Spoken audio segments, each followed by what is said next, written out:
Hello, my name is Dr. Daniel Kaplan. Welcome back to my channel. My mission is to make psychology accessible to all.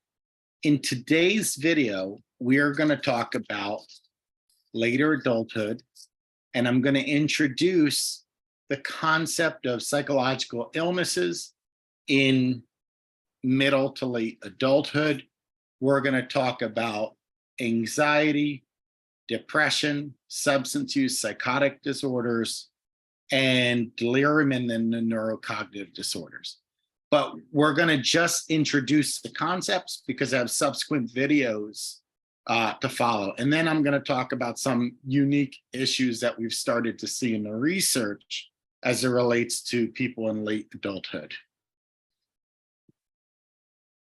So as a starting point, there is a whole class of research and a subfield within psychology referred to as Gyro Psychology. And this particular subfield is designed to focus on the mental health of older adults. Now, we typically define old age as 65 plus. However, we are starting to see that the amount of people who are living to 80 and even 100 continues to increase. So right now, there are roughly 36 million people in the United States that are considered older adults, and that's roughly 1 out of every 8.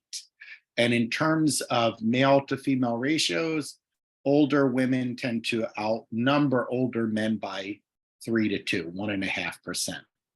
So stress in late adulthood or older adulthood does not necessarily mean that a person is going to have a psychological disorder.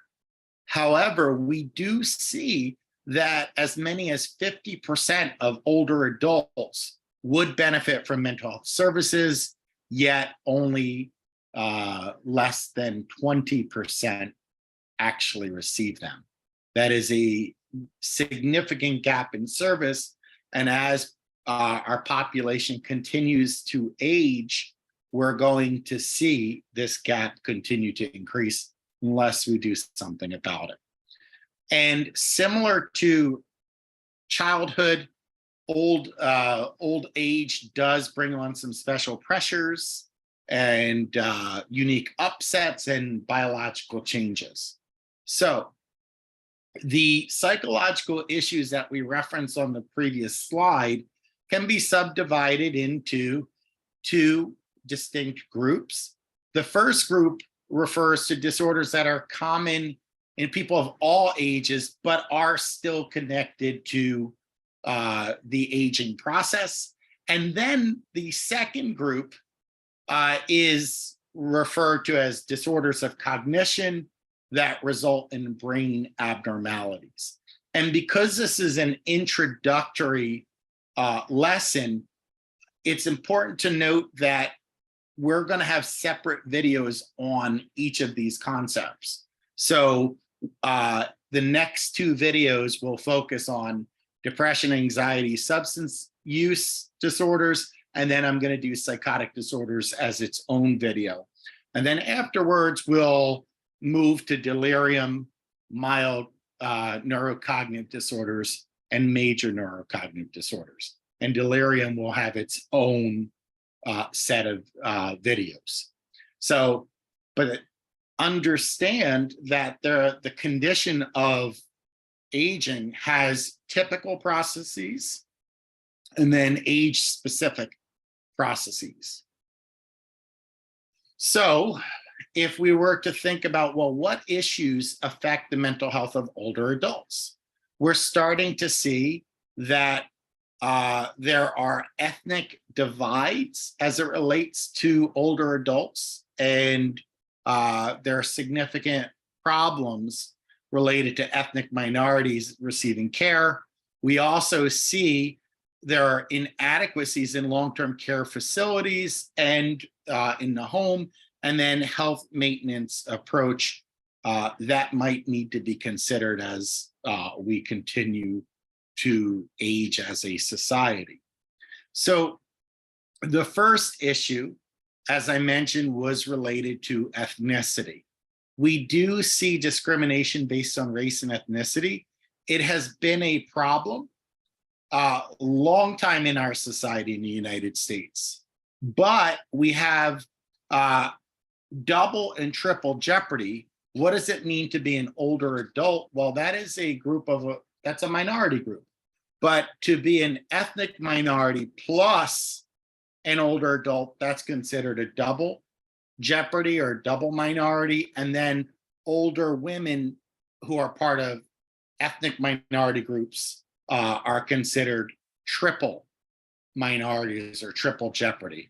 And it's important to understand that this doesn't mean every older adult, every ethnic minority or women are going to experience disenfranchisement, but the vulnerability is legitimately there. And then we also have issues related to language and culture that people who are part of ethnic minority groups tend to rely on family members and friends for help in that regard. So the second issue was long-term care, right? So many older people require long-term care, and it's oftentimes outside of the family. Now, you might wonder, well, why is it outside of the family? In some cases, it's due to medical necessity. The amount of pills, the machinery, et cetera, might warrant being in a nursing home. But there are other long-term care facilities. There's a partially supervised apartment, which means that there's a semi-autonomous lifestyle. There's senior housing or above 55 housing, gated communities, things like that. But as people get older, they do worry about being quote unquote put away and about the cost of long-term care, right? So this is a significant stress. Am I putting a burden on my family? And that's going to lead to a sense of hopelessness, anxiety, depression, and sometimes it can even lead to family conflict when the person who's an older adult is at odds with, the plan that other members of the family have for them. So there can be conflict. We also need to understand how to do health promotion, right? So there is a growing belief that older adults will adapt more readily to changes if they're predisposed to either physical or psychological health. So if that's the case, we should be focusing on earlier points in development, whether it be childhood, adolescence, or early adulthood, and putting an emphasis on health maintenance and wellness. Because if we do that, then when people get to middle adulthood and late adulthood, they're going to thrive, they're going to function better. As I said, their physical and psychological health will also be better. So that is the basic introduction to disorders of aging and cognitive related disorders. So if I were to summarize, we're going to separate into two subtypes, ones that can occur across the lifespan, but still are present in late adulthood, and then other conditions that tend to happen in middle to late adulthood, so with cognitive decline. So we'll talk about those conditions.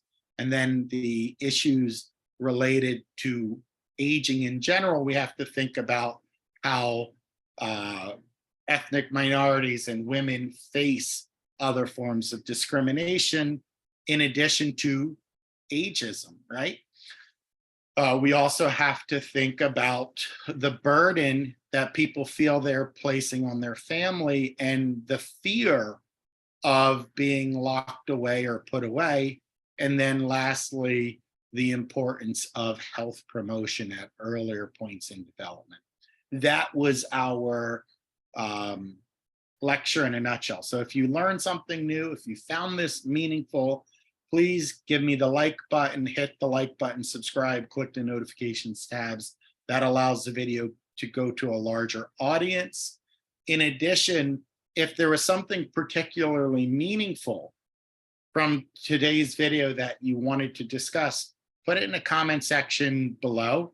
I would certainly love to hear from you. As I said, my mission is to make psychology accessible to all, and we do that partly as a learning community. So I look forward to your comments. Until next time, people, take care.